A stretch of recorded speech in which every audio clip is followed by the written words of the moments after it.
পরমপিতার আশীর্বাদে সবাই ভালো থাকবেন। আজ আমরা আলোচনা করব জটক বিচার নিয়ে। খুব ভাইটাল বিষয়। আমরা যে কোনো জ্যোতিষীর কাছে যাই, আমার মেয়ে বা ছেলের হরস্কোপটা দেখে দিন, বিয়ের আগে পাত্রপাত্রী। জ্যোতিষী দুটো ছক দেখে একটা ছোট্ট ক্যালকুলেশনে আসেন যে ম্যাচিং পয়েন্ট এতটা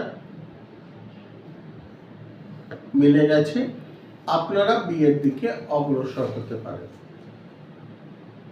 আমরা স্থূলভাবে বিচার করলে 36-এর মধ্যে 18 পয়েন্ট বা গুণ ম্যাচ করলে সেখানে বিয়ের দিকে অগ্রসর হতে বলা হয়।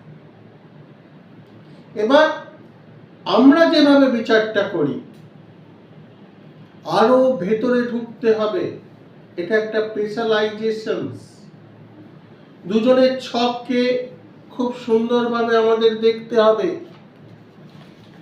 এরকম একটা হরোস্কোপ, ম্যাচিং হরোস্কোপ বেরোবে, যেখানে প্রথম পয়েন্টটা হবে তার ডিটেলস, তার জন্মরাশি, জন্ম নক্ষত্র এবং জন্মবার, এগুলোকে আমাদের দেখতে হবে। তারপর লগ্ন চার্টকে দেখতে হবে দুজনে। তারপর আমরা ম্যাচিং দেখব এবং উভয়ের মধ্যে মাঙ্গলিক আছে কিনা এই পয়েন্টটাকে দেখতে হবে।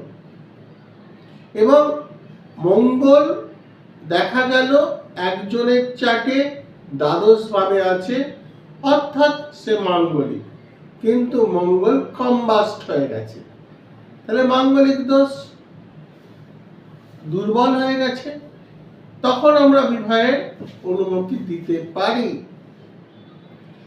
এবার দেখতে হবে তার রিলেশনস,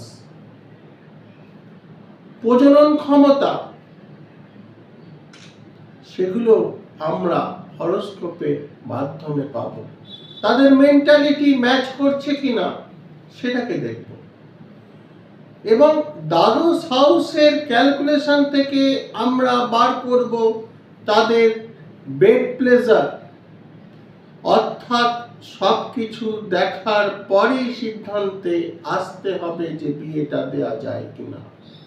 এছাড়াও দেখতে হবে তারা সন্তান উৎপাদনে দুজনেই পারফেক্ট কিনা। আরেকটি পয়েন্ট দেখতে হবে, যেটা হচ্ছে রিলেশনস, উভয়েরই mother in law, father in law এর সাথে সম্পর্ক কেমন থাকবে, father in law sister in law এর সাথে সম্পর্ক কেমন থাকবে, এগুলোকে সম্পূর্ণভাবে দেখার পর একটা এরকম হরোস্কোপ আসবে।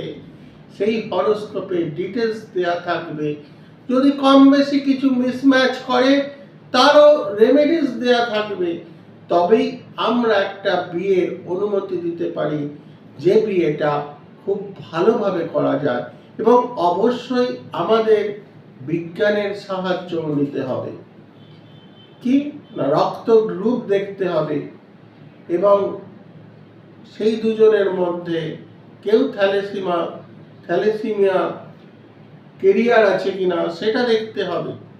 এইভাবে এবং কিছু কিছু রোগেরও টেস্ট করে নিতে হবে। এবং একটা মনুসংহিতা অনুসারে একই গোত্রে বিবাহ হয় না।